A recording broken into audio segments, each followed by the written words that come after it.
You spend thousands of dollars and like weeks of training on a new hire only for them to just quit in month two. Oh, yeah. It happens all the time in HR. Right, and most leaders immediately blame their onboarding process. But today's deep dive into a stack of HR white papers actually reveals that your new hire didn't leave because of a bad first week. No, they left because of a mistake made way before day one. Exactly. So we are looking at how background screening is actually a strategic employee retention tool, not just, some boring administrative hurdle. Right. I mean, we have this habit of treating early turnover like a bug in a shipped software program. Like we try to patch it post-launch with better training. Or new culture initiatives. Yeah, instead of realizing we completely skipped proper QA testing during the development phase. That is such a good analogy. It's like fixing a leaky roof when the house has a cracked foundation. You really have to look at the recruitment phase. Definitely. And the data in these reports point squarely at that. Early departures rarely stem from poor company culture. Yeah, they are heavily linked to hiring mismatches. So candidates arriving with expectations or unvalidated experience that just don't match the reality of the role. Right. Even minor embellishments on a resume, like, say, stretched dates of employment or slightly exaggerated education. Oh, those happen so often. They do, and they have massive compounding effects. You hire someone based on an inflated skill set, and when they inevitably struggle, it creates costly productivity delays. Yeah, and it takes a real toll on the rest of your team, right? Like when they realize the new hire isn't equipped to pull their weight. Exactly. You're basically setting them up to fail. But if verifying these details early is the equivalent of software QA testing, I do have to push back a little on how this actually looks in practice. Okay, what do you mean? Well, moving background checks earlier in the hiring cycle seems like a quick way to make candidates feel, completely interrogated, especially in highly regulated environments. Oh, I see. It is a valid concern, for sure.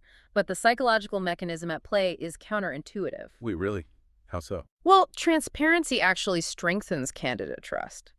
When candidates see you taking the process seriously enough to verify facts, it signals they won't be stuck working alongside incompetent or dishonest colleagues. Oh, wow. So it actually proves you protect your team. Exactly. It is a huge green flag for them. I was looking at the workflow recommendations in the research, and the timing really surprised me.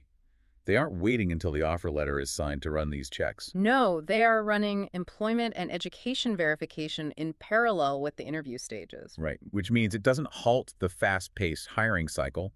It just runs alongside it. That parallel processing is key to keeping the momentum going, but it relies heavily on the rule of proportionality. Meaning you only check what is strictly necessary for that specific role. Precisely. You don't run a financial credit check for a graphic designer, for instance. Right.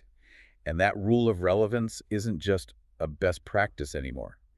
In places governed by GDPR, it is actually the law. Yeah, you cannot legally harvest data. You don't strictly need to make the hiring decision. And the legislation is catching up to the technology quickly, especially with the EU AI Act. Oh, absolutely. If you are using algorithms to, say, parse resumes or flag candidate backgrounds, human oversight is legally required now.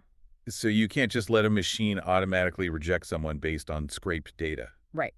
The process must remain transparent, lawful, and anchored by a human making the final call. That makes a lot of sense. So a thoughtful verification process doesn't replace a solid interview or a welcoming onboarding experience. No, not at all. It simply makes both work better by stripping away preventable turnover risks. Right, so you aren't just running a defensive risk control checklist. You are actively building a more stable workforce from the ground up. It ensures your hiring decisions are grounded in reality, which ultimately protects both the company's investment and the candidate's career trajectory. Which leaves us with a totally different kind of challenge to think about. If retention truly begins before a candidate's first day, how might shifting your own screening process from a defensive risk control checklist to a proactive talent quality strategy completely change the caliber of people who join your team? That is a great question. Something to ponder before you review your next resume.